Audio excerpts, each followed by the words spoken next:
Seja muito bem-vindo, muito bem-vinda novamente ao nosso Papo de Doutores, hoje com o Dr. Arnone. É um prazer te receber aqui. Nossa, quando eu te conheci a primeira vez, eu fiquei encantada com a sua palestra. Eu falei, ele precisa ir no programa, porque ele tem muito conteúdo. E hoje, conversando nos bastidores, eu acho que vai ser mais de um programa para a gente conversar. Seja muito bem-vindo. Eu agradeço o convite, né? Me sinto muito bem, um ambiente muito agradável aqui, nesse Papo de Doutores, é isso? Isso mesmo. Bom, que bom, né? Então vamos conversar sobre alguma coisa sobre comportamento, né? Sobre cérebro, né? Sobre como as pessoas podem melhorar o seu comportamento, como pode ter um pouquinho mais de, vamos dizer, de calma, saúde mental, né? Ter mais resultado no trabalho, essas coisas, né? Que as pessoas buscam isso, né? É, isso. O doutor, aqui vai ter um programa um pouquinho diferente do que a gente costuma falar. A gente estava conversando um pouquinho antes que hoje fala muito sobre doença, né, doutor? Sim. A gente fala bastante, tem falado bastante sobre patologias, e é algo que eu trabalho. Sou advogada, especialista em direito médico da saúde, e naturalmente eu lido com as doenças. Uhum. Mas a Organização Mundial de Saúde, ela revela que a saúde não é só a ausência de doença. Isso. É muito mais do que isso, né? Então hoje a gente vai falar um pouquinho sobre isso. É um tema bastante legal. E nós temos aqui um convidado que ele tem um currículo. Posso falar seu currículo aqui? Posso. É médico, empresário da saúde, escritor, que nós vamos falar sobre os livros e tem um lançamento quentinho que a gente vai falar também. Palestrante em neurociência e inteligência emocional. Tudo isso numa pessoa só. E aí ele trouxe aqui 3 livros, né? Um é best-seller e um que foi lançado no Japão. Agora, no dia 1º de junho. Que, inclusive, era para o Dr. vir na semana da estreia e por conta desse lançamento, que não poderia deixar, né, de fazê-lo, ele acabou indo para o Japão. Uma exposição, Expotalk Japão, né? É um evento para imigrantes da língua portuguesa no Japão. Aí eu fui convidado para falar um pouco sobre neurociência, sobre comportamento, e nessa ocasião, com outros colegas, a gente lançou esse livro, Empreender, né? Onde a gente fala de neurociência do trabalho. Eu tenho um capítulo aí sobre neurociência comportamental no trabalho. Perfeito. E quando a gente estava conversando, eu, como milito bastante na área de tratamento, principalmente com cannabis, né? Eu perguntei para o doutor, tem alguma coisa que a gente pode falar sobre esse assunto? E aí ele deu uma explicação que eu gostaria que você compartilhasse. As pessoas, às vezes, eu sou especialista em neurociência comportamental. Só que a neurociência comportamental, o que é? Ela estuda as pessoas no ambiente que elas vivem, né? O comportamento das pessoas é um pouco diferente de neurologia, por exemplo, né? Neurologia é uma especialidade médica que estuda as doenças neurológicas. A neurociência ou neurocirurgia, né? Ou neurobioquímica, enfim, né? A neurociência comportamental, ela estuda as pessoas no seu ambiente, seja ele no seu ambiente pessoal, ou seja ele no seu ambiente profissional. Mas, claro, a neurociência tem a parte também das doenças, que aí vem a neurodiversidade, né? Algumas patologias, como TDAH, autismo e outras doenças, né? Transtorno bipolar, mas ela estuda também os neurotípicos. Os neurotípicos, quem são os neurotípicos? São as pessoas consideradas normais, mas que têm uma diversidade muito grande de comportamentos, né? Então, eu costumo brincar dizendo o seguinte, não sei se pode ser que alguém conheça, mas existe no Instagram um angolano que ele fala sobre comportamentos, assim, ele é uma pessoa que fala sobre comportamento, mas ele faz um pouco de brincadeiras de comportamento, né? E às vezes ele fala assim, alguma coisa, ele está numa reunião, ou ele está falando com alguém, ou ele vai dar uma opinião para alguém, ele dá uma opinião meio fora do contexto, uma opinião assim que provoca alguma reação, e aí ele fala assim, essa boca que não me obedece. Então, o que é? Isso é interessante porque muitas vezes você fala alguma coisa que, na verdade, você não queria falar. Mas você age automaticamente e impulsivamente, né? E, de repente, você fala uma coisa, opa, para aí, não devia ter falado isso, mas já falou. E aí isso, na verdade, é uma... a gente pode considerar que de uma habitualidade de como se comporta, né? Porque se você fala algo que você nem gostaria, é o corpo que está reagindo a uma habitualidade daquilo que você já é, ou... E aí existe uma coisa que se chama, a gente pode já entrar um pouquinho nesse assunto, existe uma coisa que se chama emoção e razão, né? A emoção é a impulsividade, é a raiva, né? É o medo, né? Digamos, a alegria, não é? Né? Isso é emoção. Isso, digamos, você está diante de uma situação que, de repente, provoca uma reação não muito boa, né? Se chama a raiva, o medo, né? São chamadas emoções primárias, né? Que existem em qualquer pessoa, no mundo inteiro, em qualquer língua, né? E elas são comandadas por um cérebro mais automático, que é um cérebro, em termos de ciência, chamado sistema límbico, né? Eu, para facilitar, eu falo cérebro posterior, porque ele fica aqui atrás. Mais fácil. Mais fácil, né? Então, quando você reage a alguma coisa, por exemplo, instintivamente, por exemplo, nós estamos aqui falando, vamos supor que desse um barulho muito grande aí fora. Nós estamos aqui numa sala fechada. Qual seria a nossa reação se fosse um barulho muito grande? Parar imediatamente, levantar e ver o que está acontecendo. A gente não pensa muito, né? Porque é um instinto de defesa, né? Então, isso é um impulso. E o nosso cérebro tem essa tendência, né, a reagir por impulso, né? Por quê? Para se defender. Né? Isso é bem primitivo mesmo, né? Por isso que primário... É bem o cérebro para ser... Isso, e graças a isso, por exemplo, graças ao medo, né? Graças à raiva, né? Da reação de lutar ou fugir, que nós sobrevivemos como espécie. Né? Porque se não fosse isso, você sabe que existe um estudo que diz, é um estudo muito sério, que diz o seguinte, que 99, olha só esse dado, 99,9% de todas as espécies que já existiram no mundo, desde a evolução, já desapareceram. Nós somos sobreviventes. Meu Deus! Nós somos sobreviventes. Então, por que nós somos sobreviventes? Porque nós somos muito resistentes às reações adversas, né? A se defender.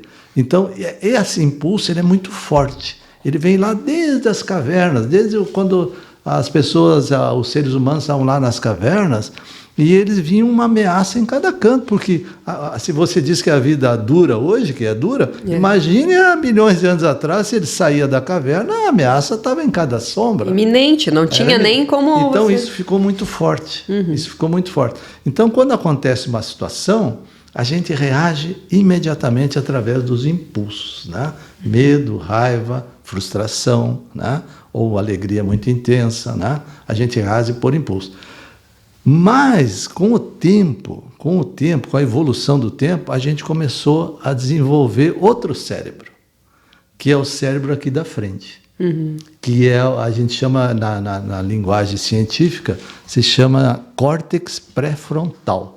Eu chamo, para facilitar, de cérebro anterior, que é aqui na frente.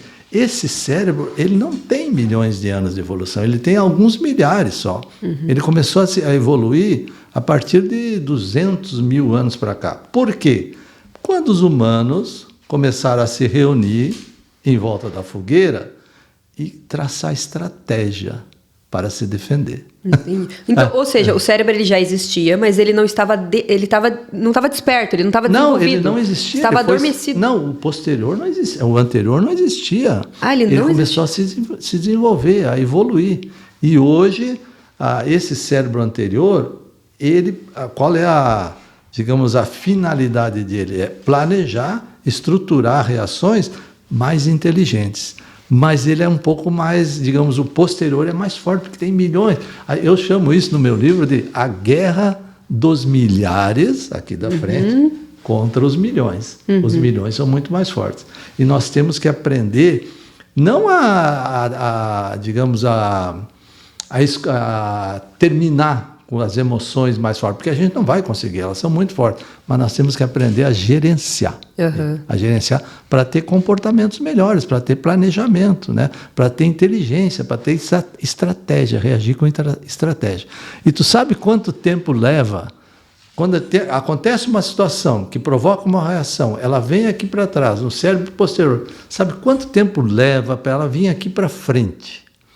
Para a gente ter uma resposta mais estratégica? Para ter uma inteligência, você uma diz? Inteligência, reagir com um planejamento maior? Não faço ideia. Pelo menos 6 segundos. Pelo menos 6 segundos. Então, assim, ele é muito... o cérebro anterior, ele é estratégico, ele é inteligente, mas ele é lento. Né? E quando então, a gente... você tem que respirar 5 segundos, 10 segundos. 10 segundos. Os nossos avós diziam, conta até 10. Né? E isso foi... Sabe que isso foi descoberto há não muito tempo. Essa reação foi um cientista, um economista, chamado Daniel Kahneman, que era um economista, psicólogo. Conheço, ele tem alguns livros... tem o Rápido e Devagar. Rápido e Devagar. É o livro dele, onde ele explica isso aí.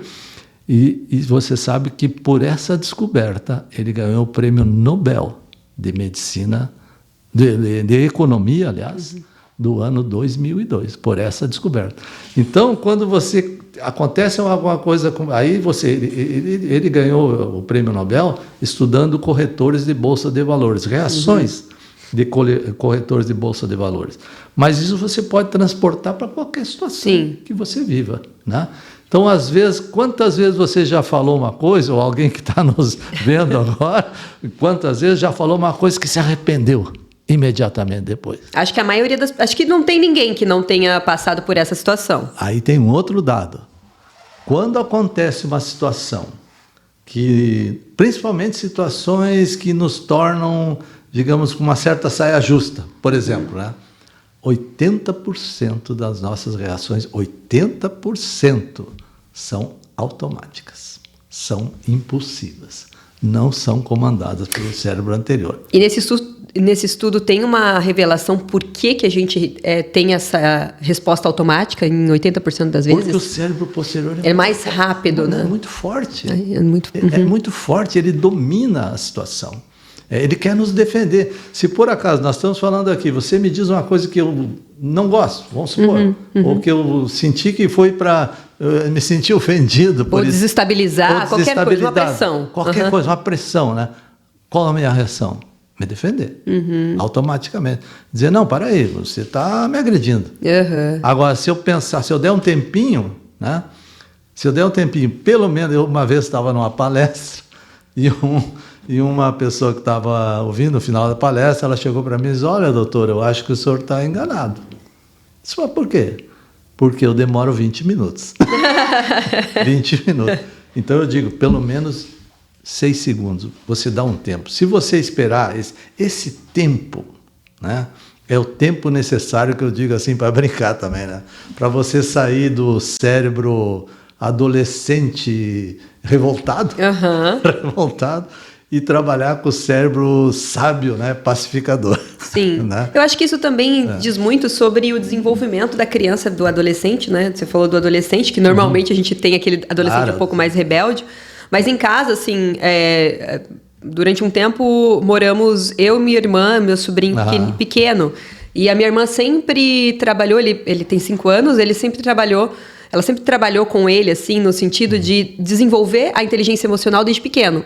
Para ele entender as emoções, né? O que ele está sentindo é frustração, é medo, porque acho que começando desde o início, né? O cérebro que não tem muita informação. Não, o adolescente, por isso que tem uma discussão muito forte, né? De qual é a idade que você pode responsabilizar uma pessoa, né? Aí as pessoas dizem, não, mas com 16 anos já pode dirigir, mas não pode ser considerado culpado por um crime. É uma discussão, porque os estudos indicam que o cérebro, ele completa a evolução dele, esse domínio, né? Essa possibilidade de gerenciar os impulsos, né? A partir de 21 anos. De 21 anos, né? Até lá o cérebro está se formando. Então, por quê? Porque a criança ela vai formando o seu espírito crítico, ela vai solidificando depois na adolescência, no adulto jovem ela ainda continua a solidificar, né? Até ela chegar na idade adulta, onde ela já tem condições de gerenciar, né, essas emoções impulsivas que fazem ela reagir imediatamente, numa reação mais estratégica, mais inteligente, né, do que realmente ela quer para ela, de realmente como ela vai se relacionar, enfim. Então, aquela discussão, eu já ouvi muito, né, de que com 18 anos você escolher uma profissão é muito cedo. Tá valendo, né? Tá valendo. Porque com 21 você tem uma maturidade mais... Hoje está mudando um pouco isso, a gente já vê uma tendência a não pressionar tanto. A nova geração, né? Nova você diz. geração. A gente já vê uma tendência disso. E eu acredito que no futuro essa tendência vai se consolidar. Mas a gente via muito, né? A criança lá, o que tu vai ser quando crescer? Né? Já é uma... Desde pequeno, uma pressãozinha. Uma pressãozinha, né? E a criança realmente ela não sabe, ela precisa interagir, ela precisa ter experiências, ela precisa conhecer, ela precisa ter espírito crítico, né? Enfim, para começar a pensar em escolher, né? E, doutor, eu vou fazer uma pergunta aqui que tudo bem, né, a gente caminhar para a gente conseguir ou não, que me surgiu, como muitos pacientes que chegam até mim têm ansiedade, TDAH, depressão, autismo, vamos falar só desses assim. Eu entendo, dentro do que a gente está conversando agora, que o cérebro... Claro que essas patologias, cada coisa tem o seu devido lugar. Ele tem isolado o neocórtex, né? Que é esse... Sim. Ele tem muito mais o funcionamento, porque a gente pega um autista que, num grau mais severo, ele tem uma reação muito forte. Automática, muito mais... predominante. Exato. Muito mais, inclusive, como pessoas tidas comuns, né? Sem nenhum tipo de patologia. Nesse cenário, assim, o doutor já pegou casos semelhantes e como que é trabalhado isso para o comportamento ser um comportamento... Sem falar da questão do tratamento, que a gente sabe que é diferenciado, né? Mas é possível trabalhar com esses pacientes, comportamentos e... Treinamento, né? O cérebro, ele aprende por repetição. Estamos falando do cérebro normal e do cérebro que não é tão normal. O cérebro. Ponto. Se você quer aprender alguma coisa, quer ter alguma habilidade, né, você tem que fazer treinamento. O cérebro aprende por repetição. Eu até estava vendo uma palestra esses tempos de um senhor, de um médico que fez um trabalho seguinte. Ele pegou os primeiros lugares do vestibular, do vestibular de cada estado, né? E pegou os cursinhos pré-vestibular que mais aprovaram, assim, que tinham maior índice de aprovação nos exames. E fez uma reunião, um evento, né, para estudar, e queria saber deles, foram 50 e poucas pessoas, queria saber por que eles tiraram o primeiro lugar e por que o cursinho, aquele método de ensino, ajudou aquelas pessoas a tirar o primeiro lugar em todo o exame, né? E a resposta foi uma só: repetição. Ou seja... repetição. Então, o cérebro, ele aprende por repetição, né? Se você quer consolidar alguma coisa... Por isso que, às vezes, não adianta, né, você chegar para um funcionário, por exemplo, de uma empresa, né? Você dizer, não, mas eu já falei isso para ele, e não adianta, ele repete o erro. Mas será que você repetiu suficientemente? Será que você fez da maneira com que ele realmente se interesse por aquilo que você está querendo que ele faça? Por exemplo, hoje existe uma tendência, inclusive, de não se dar mais treinamentos longos assim, em empresas, né? que duram das 8 da manhã até as 6 da tarde. Porque dali um mês ele esquece tudo. Né? É mais aquele treinamento inicial. Né? Ele esquece. Tem estudos que mostram que um mês depois que você faz um treinamento longo, ou você tem um conhecimento longo, você lembra apenas 5%. O resto você esquece, porque não repetiu. Não repetiu. Então, a repetição é um dos grandes segredos para você aprender, porque não é só abstrato, você cria neurônios, você cria conexões, você desenvolve áreas cerebrais. Né? Eu escutei foi recente que a gente, com coisas novas, a gente cria novas sinapses. Sim. Isso é verdade? Porque eu tenho feito isso recorrentemente. Eu quero aprender uma coisa nova para criar novas sinapses. Sem dúvida nenhuma. Você cria... Agora, tem um detalhezinho aí. Tem um detalhezinho que as pessoas às vezes esquecem. O cérebro não gosta de aprender coisa nova. Ele gosta de ficar confortávelzinho, né? Não, tudo dentro da zona de conforto. Por quê? Porque o cérebro gasta muita energia, né? Para criar uma coisa nova, uma conexão nova, uma célula cerebral nova, ele vai ter que gastar energia. Ele não gasta muito, deixa como está que tá bom. Então, mas quando você começa a repetir alguma coisa para criar alguma coisa nova, você começa a criar neurônios, você começa a criar sinapses, conexões, você começa a criar áreas mais desenvolvidas. E aí o cérebro vai se acostumando. E de repente ele já não precisa toda aquela energia. E ele diz, não, tá bom, né? Agora a energia tá bacana. Então, às vezes as pessoas têm essa dificuldade de, digamos, você diz uma coisa nova, ela tende a rejeitar. Né? Tende a rejeitar. Muitas pessoas são assim. Né? Por quê? Para não gastar energia. Isso é inconsciente, né? Isso como se chama isso? É uma reação natural, né? Do cérebro, né? Da nossa mente, né? Então, o que a neurociência faz? Por que a neurociência se desenvolve tanto e por que hoje é uma ciência que as pessoas se interessam muito? Porque é uma maneira... Existem trabalhos, hoje você consegue enxergar dentro do cérebro com os aparelhos, você consegue enxergar os neurônios que estão se formando, as sinapses que estão se formando. Então, é uma maneira de você ensinar o teu cérebro a ser teu aliado. Mas eu sou curiosa nesse sentido, porque assim, tudo bem, a gente sabe como o funcionamento do cérebro da parte física, né? Como que funciona a sinapse, como que funciona como que o doutor usa? Cérebro posterior. Cérebro posterior, com o cérebro anterior. Mas os pensamentos a gente ainda não consegue ter acesso, né? Os pensamentos é uma coisa imaterial. A gente não consegue... tanto. Nem tanto? Como seria isso? Nem tanto. Aí você está entrando já num outro terreno, né? Que se chama imaginação. Né? Imaginação. Então, posso contar um trabalho recente? Deve. Tá. E agora eu fiquei até curiosa. Veja só.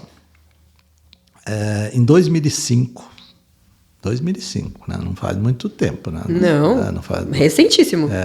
Para a ciência, ontem, né? Um neurocientista americano chamado Pascual Leone, Álvaro Pascual Leone, ele fez um experimento que mudou tudo em relação ao pensamento. Ele fez o seguinte, ele pegou um grupo de pianistas, pessoas que sabiam tocar piano, e pediu para que elas tocassem uma música no piano. E enquanto elas tocavam a música, ele colocou um scanner no cérebro delas para ver o que acontecia dentro desse cérebro. O que aconteceu? Em determinadas áreas do cérebro, uma determinada área, começou a agrupar neurônios que começaram a trabalhar, porque a gente é o nosso cérebro. Se eu sei alguma coisa, se eu tenho alguma habilidade, é o meu cérebro que comanda, né? Como uma determinada área do cérebro começou a se formar neurônios e trocar estímulos para dar aquela habilidade àqueles pianistas tocarem aquela música. Até aí, tudo certo. Né? Porque, na verdade, era isso que se esperava, né? Não era outra coisa para se esperar. Eles já sabiam tocar piano.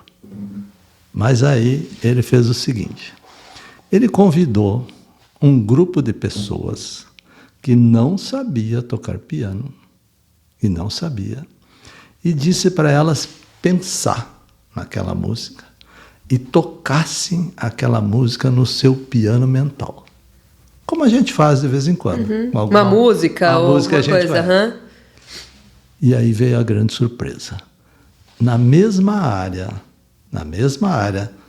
daquelas células que se formaram nos pianistas, começou a se formar naquelas pessoas que não tinham habilidade, que não sabiam tocar piano, um grupo de neurônios muito semelhantes, bem iguais, e começaram a se conectar já para dar aquela habilidade para a pessoa.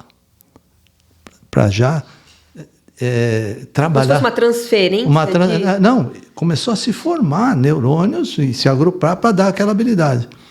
Mas como? Na mesma área, na mesma região, quase do mesmo. Aí ele fez até um cálculo que 30% dos neurônios que se formavam, que tinham naquela área daquelas pessoas que sabiam, semelhantes já começaram a se formar na área do que não sabiam. Qual é a conclusão desse trabalho? Que o cérebro não diferencia muito o que é realidade e o que é imaginação. O cérebro. Se você imagina alguma coisa, o cérebro quer te ajudar. E já vai começar a formar neurônios para te dar aquela habilidade. Pelo pensamento. Né?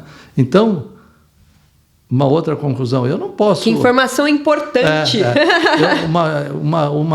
Uma consequência também desse... Esse foi o primeiro estudo, em 2005, mas depois disso houveram muitos outros, né, que corroboraram isso. Eu não posso prever o futuro, não é mesmo? Como é que eu vou prever o futuro? Mas eu posso preparar o meu cérebro para o futuro. Não é mesmo? Perfeito. Eu não posso mudar o passado. Como é que eu vou mudar o passado? Mas eu posso ressignificar o meu passado de acordo com a história que eu vou contar para ele. Né? Então, ou a perspectiva que eu vou dar a partir de agora daquilo que eu vivi. Vamos supor que aconteça alguma coisa, por exemplo, eu tive uma experiência na minha família, eu perdi um filho, né? Já adulto. Imagina, perder um filho, né? Mas eu, em determinada ocasião, depois disso, eu comecei a escolher para contar para o meu cérebro que história eu queria contar para ele. E eu não quis contar a história da doença, eu quis contar a história das coisas boas que eu vivi com ele. Né? Porque isso também gera outras emoções, né? Para formar neurônios, para me dar mais a capacidade de eu me sentir melhor. Né? Então, hoje, por exemplo, isso já faz algum tempo, não muito tempo, mas já faz 7 anos. Né? Hoje, eu vou dizer assim, eu não guardo no meu peito só a saudade. Não. Eu guardo os momentos bons que eu tive com ele. As memórias. As memórias. Né? Então, assim, isso é imaginação. Isso é a imaginação transformando a tua realidade. Então, chega no que você falou. Né? O pensamento, eu não posso, assim, como é que se diz? O teu cérebro, né? Ele não é uma bola de cristal, né? Não pode ser. Mas ele é melhor. Ele é melhor porque ele pode te ajudar a preparar o teu futuro, não só enxergar, a preparar o teu futuro. Então ele é melhor, desde que você saiba qual é a história que você vai contar para ele, do que você vive. Perfeito. Né? Você quer contar a história só das coisas ruins? Como é que o teu cérebro vai reagir? Só com coisas ruins. Agora eu também fiquei pensando, né, no que o doutor falou. Se a gente foca muito nas coisas, né, na saudade ou nas coisas que passaram, a gente perde a grandiosidade de tudo que a gente viveu de coisas boas, né? Com aquela pessoa ou com aquele momento, com aquela história. Não só perde, como você desenvolve os neurônios que vão te lembrar das coisas ruins. Né? Então, e isso reverbera em todos os outros campos da vida, né? Quando você começa... No teu trabalho, na tua vida pessoal, nos teus relacionamentos, como você acorda de manhã, né? Como que você vai reagir durante o dia, como que você vai reagir durante uma situação. Porque aqui, vamos combinar, né? Aqui não é o paraíso, né? Não é, né? Aqui não é o paraíso. Aqui acontecem coisas boas e coisas ruins, né? Quem achar que aqui é o paraíso, está no lugar errado. É ou não é? Eu escolho pensar, né, e ficar focada de que é muito melhor do que pior o que a gente vive. A escolha que você... A história que você escolhe... Por exemplo, eu fui para o Japão agora. Tive uma experiência de ir para o Japão. Uma experiência muito boa. Um povo bem diferente do nosso, né? Mas assim, um povo assim, muito culturalmente mais desenvolvido que o nosso. Milênios de evolução. E eu, quando saí do Japão, eu estava no avião voltando, né? E eu pensei assim, sabe de uma coisa? Ainda há esperança. Eu fiquei muito... Já vi um pedacinho do que é bom, né? Do que pode, onde todas as pessoas podem ir. Então, o Japão, a cultura japonesa, a educação japonesa, né? A forma como eles se comportam, é uma evolução muito grande. Eu achei uma evolução muito grande. Está aqui na minha listinha já, Japão, conhecer o Japão. Para você ver a cultura deles, né? Então, a língua é muito difícil, né?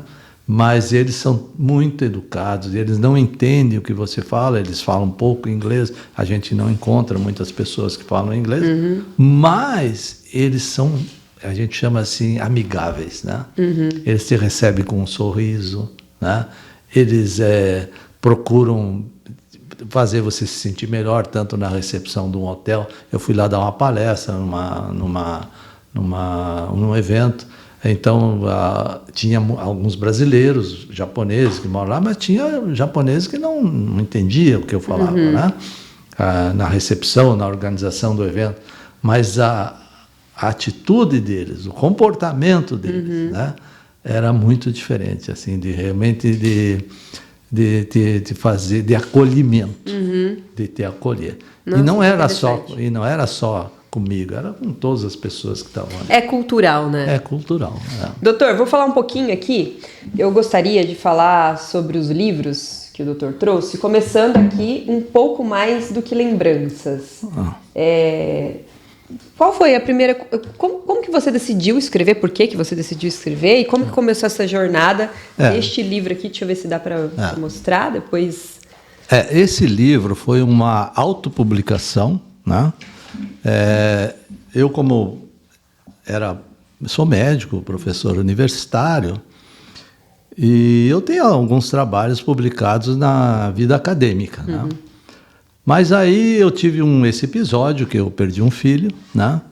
Por uma doença, e esse filho tinha uma história assim muito diferente de outras pessoas, assim, não de outras pessoas, muito diferente do habitual, né? Que eu não vou contar aqui, mas era muito diferente. E é uma perspectiva não só de um pai orgulhoso, é uma perspectiva geral. É geral, ele teve algumas conquistas com pouca idade e tal, que não era muito habitual. Aí eu pensei assim, eu na época já estudava neurociência, e como um estudioso de neurociência, eu sei que a memória vai modificando durante o tempo. Mesmo acontecimentos que você passa, ela vai modificando. E eu pensei assim, eu vou escrever um livro sobre essa história, para eu não esquecer. Para eu não esquecer. Esse foi o primeiro... O que motivou. Que motivou. E aí eu escrevi como é que o livro ele é baseado em comportamentos que eu tive para me recuperar. Como que eu poderia me recuperar, eu e a minha esposa, logicamente, né? Para nos recuperar desse baque, né? Desse evento que aconteceu. Então o livro ele foi feito para isso, ele foi escrito para isso, uma autopublicação, e eu tive uma experiência muito boa com ele, porque ele vendeu bem, assim, né? Ele está na Amazon, enfim, né? E eu tive muitos feedbacks, porque ele não é um livro de queixas, né? Ele é um livro de agradecimento, né? E aí eu tive muitos feedbacks e gostei da experiência. Gostei da experiência. E a partir daí, depois veio a pandemia, né? E na pandemia todas as pessoas se retraíram um pouquinho. E durante a pandemia, daí eu escrevi o outro livro, que daí esse foi o best-seller. Né? Que é esse Ative Sua Mente. Que é esse Ative Sua Mente. Como a neurociência pode alavancar o seu crescimento. Sempre voltado para a área... Esses 2 livros para a área empreendedora? Não, é para a área comportamental. Esse aqui é mais na área comportamental, né? De você, e aquele ali é mais na área, digamos, da neurociência no trabalho, né? E de comportamento também na vida pessoal, né? Como que você pode fazer do teu cérebro, né? E aí falo, né, no neurotípico, neurotípico, né? Que foge um pouquinho do que a gente está acostumado a conversar aqui. Isso, como que você pode fazer ele ter o aliado, né? Para que você tenha melhor comportamento e melhor resultado na tua interatividade, tanto na vida pessoal como na vida profissional. Porque antigamente existia uma diferença. Você na vida pessoal é uma coisa e na vida profissional é outra. Não, você só tem um cérebro. Isso reverbera em qualquer você não está bem na vida profissional, não, de alguma maneira vai refletir. Então esse livro ele é fundamentado nas minhas experiências, com muitos anos como médico, né? Nas experiências de alguns pacientes, né? Que algumas das histórias, né? Imagina, eu tenho mais de 40 anos, sou médico, né? Então tem muitas histórias para contar. Algumas. E também no estudo da mente, né? Eu sou um estudioso da mente. A minha esposa diz que eu sou viciado em estudar a mente. E realmente sou viciado em estudar a mente. É um hobby. É um hobby, eu gosto disso. Então ele é baseado nisso e também fundamentado nas últimas experiências científicas de funcionamento do cérebro, né? E aí foi um livro que foi publicado por uma editora, a Buzz, né, uma editora nacional, e esse livro se tornou um best-seller. Até hoje ele vendeu mais de 1 milhão de exemplares. Nossa, bastante. É 2020, a gente está falando de pouco. 2023, né? 2023, você escreveu em 2020? Mas ele foi publicado em 2023. Nossa, pouquíssimo tempo. Então esse livro hoje ele está em todas as livrarias do Brasil, ele ainda vende, em 2023 ele vendeu. Esse livro fui convidado, eu estive no programa Pânico, lá da Jovem Pan, falando sobre neurociência comportamental, e aí isso alavancou, digamos, o conhecimento do livro, né? Sim. E então ele realmente foi teve uma boa saída, né? E ele me leva hoje para tudo que é lugar. Eu tenho uma história que eu sempre conto, eu gosto de contar, é o seguinte. Eu recebo muitos feedbacks, do Brasil inteiro e do mundo inteiro. Né? Ele está escrito em outras línguas? Não, ele está escrito em português somente, mas ele está na Amazon Internacional como livro estrangeiro. Então ele vende nos Estados Unidos, vende na Europa. Eu recebo feedbacks às vezes dos Estados Unidos, da Europa, do Angola. Nossa! Angola, Portugal. Mas tem o feedback que eu recebi de uma leitora de Jequié. Eu não conheço, mas eu recebi um feedback assim, onde ela fala assim, Jequié é uma cidadezinha lá do interior da Bahia, né? E ela escreveu assim, esse livro mudou a minha vida. Ela escreveu. E eu olhei para aquilo ali que ela escreveu e digo, pois é, a minha também. Mesma coisa. A mesma coisa. Porque ele me proporcionou assim, muito conhecimento de pessoas, enfim, relacionamentos e poder falar aquilo que eu gosto e aquilo que eu conheço um pouco e transmitir esse conhecimento para as pessoas, né? E aprender também com as pessoas, que a gente aprende conversando. Sim. Como nós estamos conversando aqui, eu estou aprendendo e você está aprendendo. Né? Eu tenho agora me surgiu uma pergunta. Depressão, ansiedade, que hoje é considerado o mal do século, né? Na verdade, não hoje, porque isso já vem há muito tempo. TDAH, que hoje parece que proliferou essa questão dessa patologia. É possível, e todas essas patologias que eu mencionei, as pessoas estão utilizando em nível avassalador de medicamentos, né? Sim. Tenho casos em que o tratamento com cannabis acaba sendo positivo no sentido muito melhor do que os medicamentos, os fármacos, né? Sim. Mas é possível, claro que tem graus, né? Mas assim, dentro da sua experiência, é possível, sem uso de nenhum medicamento, eu estou falando de uma patologia mental, ansiedade, digamos assim. Vamos falar ansiedade. Ansiedade, depressão, por depressão. exemplo. Eu digo assim, como é? Ansiedade é você viver no futuro. Né? Depressão é você viver no passado. E o presente tem um estresse. Se você está estressado, você vive no presente. Ansiedade quando você vive no futuro e depressão no passado. Quando você vive no passado, né? E aí vem a história da imaginação, que é muito importante, né? Para você ressignificar o teu passado, né? Que é muito importante. Claro que, como você disse, existem graus de depressão, existem graus de ansiedade, existem graus de TH, graus de autismo, enfim, existe, né? Um leque muito grande. Mas ansiedade, né? Inteligência emocional, você saber gerenciar os teus impulsos. Inteligência emocional, o que é? Inteligência, daqui da frente, estratégia, gerenciar os teus impulsos daqui de trás. Né? Ele pode ser, vamos colocar entre aspas, tratado apenas com treinamentos, comportamentos, né? De você repetir alguns comportamentos. Por exemplo, vamos dar um exemplo que funciona melhor, né? Vamos supor assim que você vai para o trabalho e tem lá 10 coisas para fazer, 20 coisas para fazer, 50 coisas para fazer, né? Certo? Chega no final do dia, você viu que não conseguiu fazer aquilo ali, porque é difícil, né? Não conseguiu. É normal, mas você pode ficar ansioso por aquilo ali. Poxa, não tenho capacidade? Será que eu não tenho capacidade? Né? O que aconteceu que eu não consegui? Existe uma coisa que eu sempre digo assim, você falar contigo mesmo, né? Deixe no final do dia, né? Se acostume a deixar 10 minutos somente, tá? Para você analisar o que você conseguiu, aquilo que você programou e aquilo que você conseguiu fazer, né? Certo? Se você analisar sem crítica.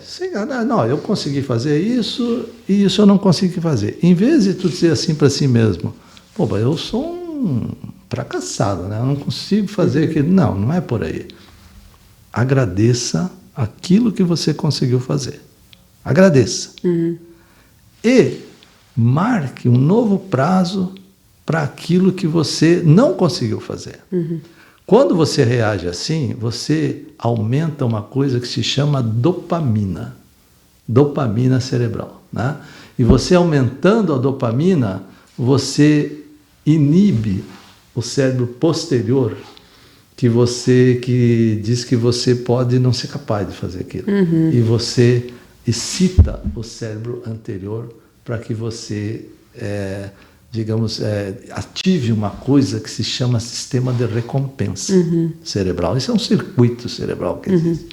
Então, quando você pensa e você agradece, você está recompensando o teu cérebro.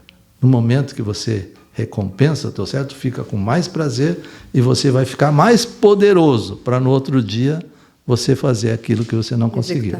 É um exercício. É um exercício. Eu vou pedir, então, a gente está caminhando para o final, para o doutor deixar um exercício para aquelas pessoas, que a gente está num friozinho aqui, catarinense, que tá de doer, viu? E normalmente no período de friozinho, a atividade física é a última coisa que as pessoas gostam de fazer. Porque dá frio, dá preguiça, procrastina. Não, o teu cérebro acorda de manhã, teu cérebro vai dizer, tu vai levantar por quê? Por quê? Tá tão bom aqui. O que é? O posterior. Que querendo ficar no confortável, né? Lógico. E aí... Isso é normal, né? Não é normal. É normal. O que você tem que fazer? É ensinar o teu cérebro, através do planejamento, os 6 segundos, e assim... Sabe qual é tu falou em exercício, vou falar. Sabe qual é?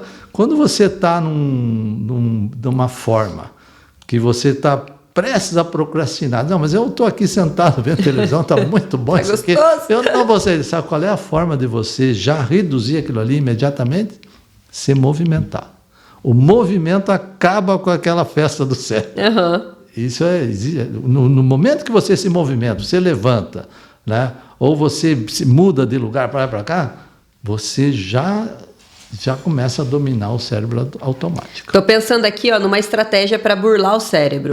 Se são 6 segundos, né, que o cérebro de impulso aqui tem para fazer com que a gente não tenha inteligência emocional, quando pensar em faltar na academia ou fazer qualquer coisa que tem que fazer... Você movimenta.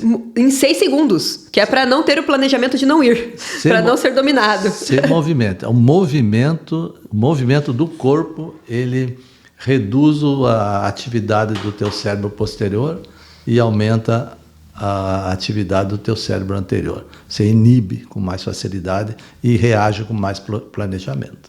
Perfeito. Então aqui vamos caminhar para falar do livro que foi lançado recentemente. É uma honra tê-lo aqui para falar sobre esse livro, sobre o seu compromisso aqui com o empreender. Deixa eu mostrar aqui, ó. Sim. É recentíssimo. Esse é lançado agora. Foi lançado no Japão. Esse mês, né? Esse mês. Tá acabando o mês de junho. E aí, doutor, eu queria que falasse um pouquinho sobre esse novo empreendimento aqui, né? Porque livro é um empreendimento, né? É um empreendimento. E deixasse aqui uma palavrinha sobre essa questão como a gente utiliza a neurociência ao nosso favor nos dias atuais, em todas as áreas, né, se fosse possível, para nos auxiliar. Esse livro aqui, Empreender, eu vou colocar aqui, esse livro a organização é do Sérgio Tinem. Sérgio Tinem, ele é um promotor internacional de eventos, né? Ele faz eventos no mundo inteiro, Japão, Portugal, Estados Unidos, né? E também no Brasil. E aonde ele e foi um convite a vários autores da editora Buzz, que é uma editora nacional, para que escrevesse sobre suas experiências nos seus negócios, porque experiências boas e outras não muito boas, né? Nem tudo dá certo como a gente quer, né? Então, por exemplo, aqui tem pessoas que falam de sucesso, né? Quando acontece, né? Ser sucesso por dentro, sucesso por fora. Às vezes tem sucesso por fora, não tem sucesso por dentro, né? Essa é a Sashi Schmidt, é uma autora da Buzz, né? Autogestão, né? Como que você se autogeria? Um outro autor, o Júnior, lá de São Paulo. Então, enfim, é um livro que são 25 autores de várias áreas, empresários de várias áreas, que contam a sua experiência na sua vida pessoal e vida profissional, gerenciando o seu comportamento e como que eles chegaram a alguns determinados resultados e outros não conseguiram chegar. E eu tenho o meu capítulo nesse livro, ele fecha o livro, Neurociência nas Empresas, né? Então eu aproveito vários exemplos, né, e explico como que isso funcionou, né, para que a pessoa tenha procure um bom resultado, né? Nem sempre é possível, né? Mas se não for possível, agradeça, né? Porque você tentou. Agradece até o momento em que você conseguiu. Até o momento. Então, repete, que uma hora as coisas vão resolver. Uma hora vai acontecer. Como é que se diz? O Thomas Edison, quantas vezes ele fez a lâmpada que todo mundo conhece? Milhares de vezes. E aí perguntaram, mas como você? Não, eu descobri 1000 maneiras de não fazer a lâmpada. Sim. Até que ele conseguiu uma maneira. Aqui é a mesma coisa, né? O teu comportamento diário, às vezes você não dá certo, né? E nem por isso você tem que ser amaldiçoado. Eu acho que isso, inclusive, deve ser um conceito do empreendedor, porque todos os empreendedores de sucesso que a gente conhece, eles erraram muito até acertar. Então, agradeça, eleve a tua dopamina, né? Reduza a tua impulsividade, que em certo momento você vai acertar. Então, esse livro é sobre isso. Você não precisa ler ele. Você pode chegar aqui no índice e ver um determinado assunto que te interessa, né? Que se você se identifica mais, e você lê. Então, esse livro e a gente está, digamos, fazendo agora a divulgação dele no Brasil inteiro. E ele é sobre isso, né? O subtítulo é Descubra como realizar uma jornada de estratégias vencedoras, né? Através dos acertos e dos erros. Perfeito. Né? E aonde que quem está nos assistindo pode te encontrar nas redes sociais e encontrar os livros que nós mencionamos aqui hoje no bate-papo? Todos esses livros, né, um pouco mais do que lembrança, Ative Sua Mente aqui, estão na Amazon, né? Na versão digital e na versão física, né? O meu livro, Ative a Sua Mente, ele está na versão de audiobook também, que é muito bacana, na Amazon. Então, todos eles estão na Amazon. E também em todas, inclusive aqui em Balneário Camboriú, na livraria Catarinense, ele está lá, né? O meu livro está lá e outros livros também da Buzz Editora lá. Perfeito. Né? Então, ou nas livrarias em todo o Brasil, ou na Amazon, que hoje também é um canal de vendas assim, bem bacana, bem conhecido. Bem interessante. A minha rede social, né?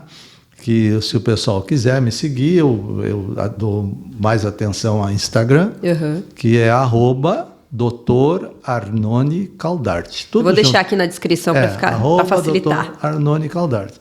Ali eu falo, é um canal sobre neurociência comportamental, onde eu falo sobre neurociência.